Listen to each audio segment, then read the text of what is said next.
Each season, Guys Telling Stories seeks out fascinating people with a good story to tell. I'm Bill Easton. The man next to me is Rich Douglas. We're a couple of guys who love a good story. So join us in our quest to find fascinating people with a good story to tell. This is Guys Telling Stories. Welcome to Guys Telling Stories. Happy holidays, Bill. Happy holidays. I celebrate Christmas, right? Merry Christmas. Happy Hanukkah. We're excited. You know, 'tis the season. Happy winter. Yeah. We got a great guest today, Bill. Talking a little real estate with Marissa Hopkins. Okay. Chatting with her about that iconic home on the North Shore of Chicago known as the Home Alone Home. Home Alone Home. Alone Home. Yeah. Did you have a favorite holiday movie growing up? Christmas Vacation by far. Yeah. Yeah. For me, it was Home Alone. But believe it or not, Home Alone 2, the sequel. I never saw it. Yeah, well, you should. I know there was other Really? sequels after that, 3, 4, probably more, but 2 was mine. But I'll be honest with you, the original's been growing on me the past few years. Was the same house in 2? The same house was in 2, but Okay. then they take a little trip, and Where do they go he this gets time? lost in New York City. Oh. Yeah, a little bit different of a plot.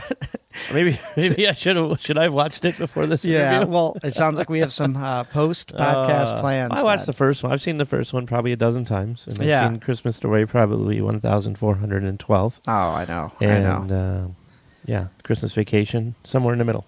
Yeah, well, for me, like I mentioned, that Home Alone house, that Home Alone home, is like a character in the story almost, and that's where our guest comes in, Marissa Hopkins.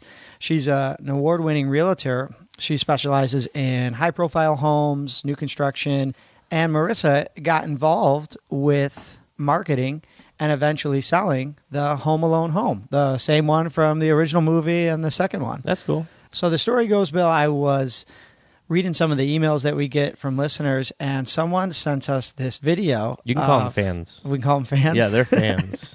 Well, I got a video from one of our fans. It was a link to a YouTube video of this woman marketing the Home Alone home, and it was really well done. It showed what the inside looked like, and it looks different than in the movie. Okay. And the owners at the time were talking about when the film crew was there, and it got me interested in how this woman was tasked with selling this iconic home.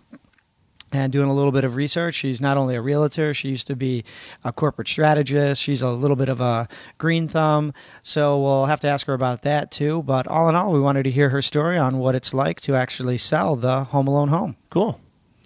All right, so let's give Marissa a call. Hi, Marissa. Welcome to the show. Thanks. It's good to be here. Yeah, happy to have you here. Wintertime here for us. How are things in your neck of the woods? Actually, it's cold, but not snowy. I know you guys get a lot of snow where you are. We had quite a bit, but it's all gone thanks to rain. Thanks to rain. Yeah. And you are, from what I know, a little bit north of Chicago? We are. I'm about 30 miles north. You a Northwestern fan? Of course. All right. Well, they're north of Chicago. They Yeah. They had a pretty good It season is. this year. It's also my hometown. Oh, okay. Yeah, Bill's a big college football fan. West Virginia, though. Yeah. Uh-oh. Well, that's we okay. won't talk college football, right? Okay, that sounds good. Well, Marissa, before we get too far into this interview, and we're excited about it, where's the best place for people to go online to find out a little bit more about you? I have a website, marissahopkins.com. Pretty straightforward. Pretty easy. Yeah. Well, it's well known that you have successfully marketed and sold that iconic Home Alone home. I was showing Bill the video before we started recording, and he was having a kick out of it, like I have. But I've heard you're quite the green thumb, too. Is it true you grow some food for your family's dinner right in your own backyard? Very true. My family, we actually started with a tomato plant in a pot, and it's just sort of grown out of control over the past 15 years, I think. So, we definitely grow a lot of things, various places in the yard, though we did consolidate this year and put in an official kitchen garden. So that was quite the plunge this year. Nice. Have you always been in real estate? No, I haven't. I was a corporate strategist immediately before going into real estate. Oh, so when you were first starting out, that was your job. Can you tell us a little bit about working in that field? Absolutely. What I last did in that arena was I was a consultant, and I worked with companies that were needing to build their brands or extend their product lines, doing new product development. So I worked with Fortune 100s in the United States who wanted to grow. And my specialty is durable products, which are things like kitchenware and garden tools, which makes sense, right? Mm-hmm. And toys. I worked with the repositioning of Barney, the big purple dinosaur, a long time ago, and worked with companies like Black and Decker, and I know Black and Decker. Companies like that, a lot in the houseware industry. So yeah, it was quite a switch, huh? Yeah, it is quite a switch. It's interesting that you went from something that sounds like is very difficult to get yourself into to selling realty. That's awesome. Where everybody and their brother can jump in. Yeah, normally it goes the other way around. Like people become realtors and be like, "Oh, I got to go back to school." Something like that, right? Well, yeah. How did you get involved with real estate then? Well, a couple of things. One was my kids were hitting their teens, and I kind of wanted to be around and thought that if I were a real estate agent, I'd have more time to be with them. I also, actually, prior to that, before I actually thought that, I wanted to invest in real estate. I was sort of, because they were getting near their teen years, I was starting to cut back on some of my strategic work and thought, okay, I could invest, and sold my own house actually, we lived in the city then, and thought, oh, that was pretty easy. Mm-hmm. I should check this out more. And so I did, and investing went into selling really fast. So what did your family think of you changing careers and getting into real estate? Well, they were actually pretty excited about it. They thought they'd see more of me, we'd have more time to play, etc. But any serious residential real estate professional would laugh at that, and I guess I would too now, because that's far from reality. I work more hours 24/7 than I think I did as a corporate strategist. But they're still pretty cool about it because they love looking at houses, and they get to do that sometimes with me. Well, that's nice. Well, let's dive right into that then. After establishing yourself in the real estate world, what was the story behind earning that listing of the Home Alone home? I believe it was all about the marketing plan. It certainly was competitive, and this was a really unusual and unique opportunity. Now, that's not to say this is the first movie home to be on the North Shore. There have been quite a few. But when I talked to the owners and was interviewed by them, I proposed trying to get national visibility for this particular home and the sale of this home, and they were game, and they wanted to see a plan. So I put together a plan, a very comprehensive marketing plan. It wasn't your typical, okay, let's put a few ads in the paper, let's have a brochure. Mm-hmm. It went far, far beyond that to everything and anything you can imagine, and the company really supported it. Well, besides getting that plan together and getting the company on board, were there other struggles they had to overcome during the acquisition of the listing? I think the biggest thing was, and this is true with every homeowner, is that they all have friends and neighbors and people they know who are real estate agents. Mm-hmm. And it's a hard choice for them to have to make that decision. And I believe one of my key competitors was not only a neighbor, but worked for the same company as I. Oh, wow. And so that was a challenge. I'm not sure when that particular person found out, and I'm sure there were others. The biggest thing was, I don't exactly remember when this listing agreement was signed, but I have a marketing plan that goes back to March, and we didn't launch till May. Okay. And it had to be kept a secret that whole time to everybody. So that was, I think, one of the biggest challenges, was keeping it secret when all this activity is going on. Yeah, and it's, I know plenty of realtors, either friends or friends of friends or just people I know from their face, and it's their job to know things that other people don't know, and sometimes even they'll want to find out, and they're good at finding things out. So that's a hard secret to keep for sure. It was very hard. Well, Marissa, I was wondering if we could talk a little bit about those months leading up to getting ready to sell the home. You mentioned there was a little bit of gap where you had to keep it a secret. What was entailed in the marketing plan and the launch itself? There were many parts and pieces and components that had to be developed for the actual plan, from the video, which wasn't just your standard video. They actually brought in a team from out east with a company called Shamrock Communications.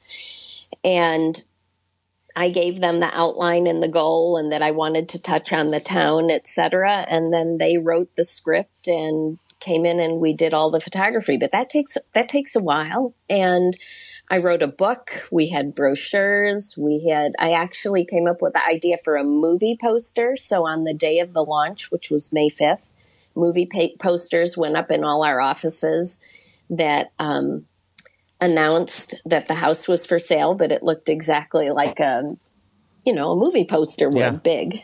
They were really cute. And that was also the ad and the full page ad in many newspapers in the area. So all that had to be planned and developed and approved, and I literally approved everything for it to make sure it was consistent. Remember, branding was my background, so consistency was absolutely critical to me. And there were promotions we did along with it. The other piece that was relatively new, now remember this was 2011, was social media. Mm-hmm. The first thing I did when I got the listing was I purchased like 6 different permutations on Home Alone Home online.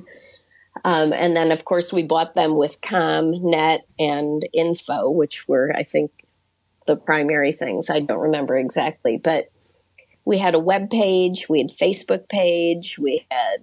There weren't things like Instagram, as far as I know back then. But on Facebook, it was huge, absolutely huge. And the website was visited a lot. But all in all, it was pretty amazing. I mean, it was funny to walk by newsstands and see, the cover with the Home Alone on, or, and people who stands in the line and gets to actually read about something you're working on. It's kind of fun, in the grocery store.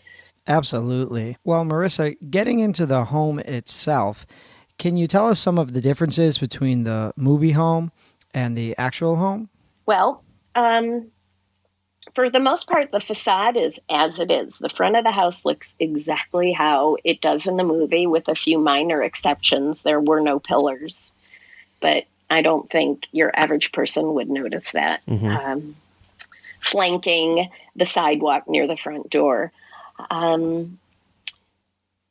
The home has changed considerably since it's changed hands, but not the facade at all. The front still looks the same. Inside, I think it's easier for me to tell you what is real versus what wasn't, but okay. I'll try and do a little of both. The entryway and the staircase that Kevin went down on his toboggan is how it was, except things like the decorating, the wallpaper, that sort of holiday, maybe flocky wallpaper didn't exist. And if you look at the video, you'll see more what I mean there. It was the way the house is a lot more traditional than fantastic as it was in the movie. Mm-hmm. The living room where he set up the train existed, where he looked at Old Man Marley out the window. That's real. And in the house, that's in one of the sunrooms. There were 4 in the house, 4 sunrooms.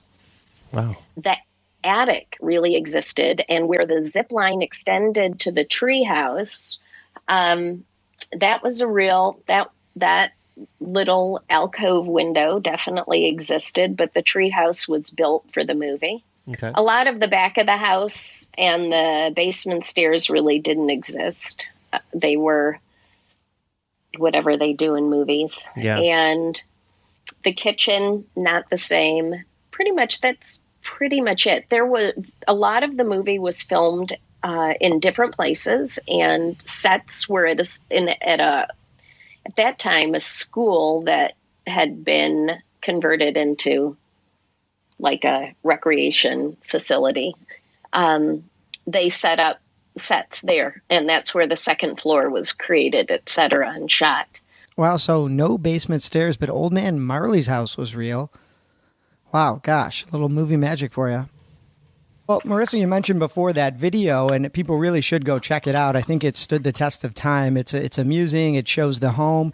But I noticed the owners at the time were in the video, so I was curious, were they involved in selling the home? For example, were they present to answer questions that buyers might have? Actually, no, they were not. In general, you don't want to have the owners at a home when buyers are coming to look at it, because buyers like to have the opportunity to talk among themselves. And if there's something they don't like, they don't want the owners there to overhear what they're saying. So no, they weren't. They were involved in the video because that was part of the plan, to have it be more than a house. It was a story, and then we kept pulling it back to the house because obviously we were selling the house, not the movie. But it's fun to have little teasers in it and to hear from the owner's perspective, an inside scoop on what it was like being there when the movie was being filmed. And they were game. They loved it. They loved having the movie filmed there. They always treated it as a special house and enjoyed being part of the video, I'm sure. But no, they were not part of the actual showings or sale. How did you feel when you finally closed the deal and sold the home? I felt great. I think the biggest challenge was, of course, all the media contacted me again. And at that point, it's private because it's going to be in new owners. And we didn't even announce it until it actually closed. So, and went up on the MLS, and we did not contact the media. And of course they did contact us, but it's in private hands. And this is someone's home where they live and they enjoy, and they're making their own memories, and they're much more private. So, you know, it was much more low key. Of course, I felt great having sold it and having done so in probably record time for a celebrity home. It was great fun. It was a whirlwind, and so it felt wonderful. It was an excellent accomplishment. And from a marketing perspective, literally, there was no continent on the world that I didn't talk to in the course of this. Well, we want to hear a little bit more about that international media tour you did for the home right after this quick break.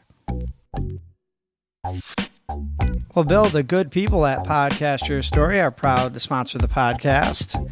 They've been helping individuals and businesses podcast their story for years. It's a good time of year for podcasts. Yeah, you know, you're making those New Year's resolution lists. You're making, buying things for different people. All these memories and emotions start coming up.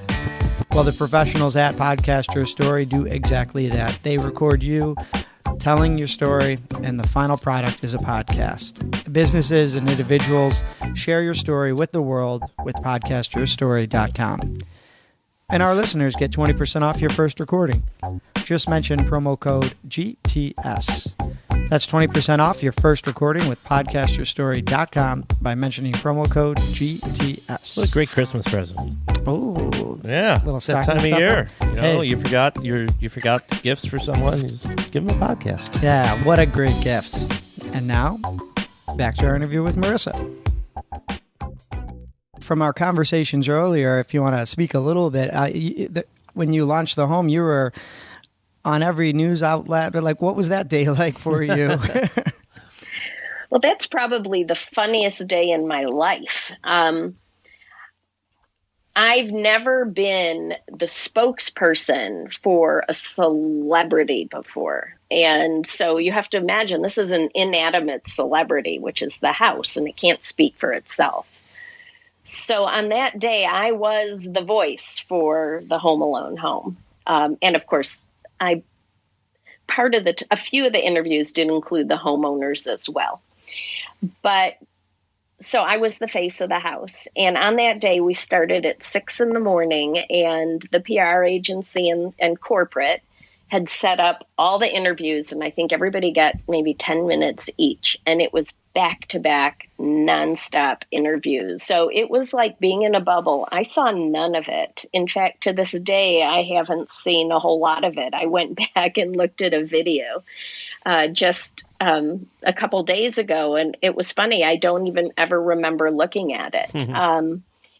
So they happened to send me a copy. It was from Inside Edition. Oh, okay. And it was actually really good. I'm going to post it on YouTube and my website because it'll show you a lot of the before, what was the movie and what's reality. It's really well done. It's a 2-minute video. And so I was in a bubble from 6 a.m. till 11 at night. Mm-hmm. And I was dead. I was absolutely dead, and I saw nothing. And the house literally was just me and the PR people and then whoever was let in at that moment. So it was interesting, like nothing I've ever experienced before. And then I did a lot of interviews afterwards, but many of them were on radio or what have you. Yeah. Sounds like a cool experience. Yeah, it sounds like you said, one of the most interesting days of your life. That's for sure. I want to sell a celebrity home. Well, you're talking to the right person here. Get some good advice. There you go. I'll coach you. No problem. Any advice to anyone else out there, maybe just starting out or finding themselves selling a unique property and maybe being in the middle of something larger than life like you?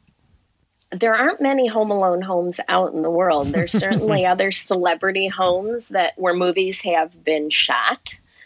I guess my advice would be is to get your company on board, to have a really comprehensive plan and get your company on board because... And the other thing that I think would intimidate a lot of people is if you're going to be the voice for the home, you have to feel comfortable in front of TV, on radio, and you have to decide if public speaking's for you or not. Because if it's not, and that's one of the top things people are afraid of, then that's probably not for you or not that tact for selling the house anyway. Well, remind everyone again where they can find you, and that way they can get a hold of you when they're selling their celebrity home. Okay, it's at marissahopkins.com, and I'd be happy to work anywhere in the United States. Great. I can always get my license there. Well, Marissa, thanks so much for doing the show. You are welcome. Anytime. Marissa Hopkins in the Home Alone Home. Home Alone Home. Bill, there's probably only a handful of houses like that out there. What other houses are out there like that? Like Poltergeist was kind of... Oh, yeah. You know, yeah, that home. I've that heard... was kind of a character. I've heard there is a Christmas Story house in Cleveland. You know... Oh, yeah. Definitely. Yeah, aware of that one. I was thinking Christmas Vacation. No, Christmas Story, yeah. Thought of a good idea. What's that? I think I'm going to decorate my house for Christmas next year. Okay. But instead of like traditional, put out some trees and lights and things, I'm just going to make scenes from Christmas movies. Yes. Like I'll put Michael Jordan in the window waving to everybody, and I'll try to get an old trailer. And get the leg lamp from the Christmas Story. Yeah. Get an old trailer and dress up a mannequin like Uncle or Cousin Eddie. Yes, and having them dump the sewage in the storm drain. That's right. And just try to do some movie scenes. Your neighbors are going to love you. Well, guys, this is our last episode of this year, but we'll be back in the new year with a brand new batch. And I just wanted to say to you, Bill, Merry Christmas. Hey, Merry Christmas, Rich. Yeah. Let's go get some eggnog. All right. I'm ready. Well, reminder to you, the listeners out there, that if you know someone with a fascinating story like Marissa's, then send it our way. Eggnog, Rich. Eggnog. Let's go. All right. Send it our way on our website, guystellingstories.com. Just go to our Suggest a Story form, and we love it when you send us those stories. Eggnog. And if you're new to the show, be sure to tap subscribe on Apple Podcasts, Spotify, or just share the episode with your friends. There's nothing like a word-of-mouth recommendation. Now you're just making me wait. And we really appreciate it. Yes, we do. I'm just teasing. All right. Well, as always, I'm Rich Douglas. I'm Bill Easton. Till next time.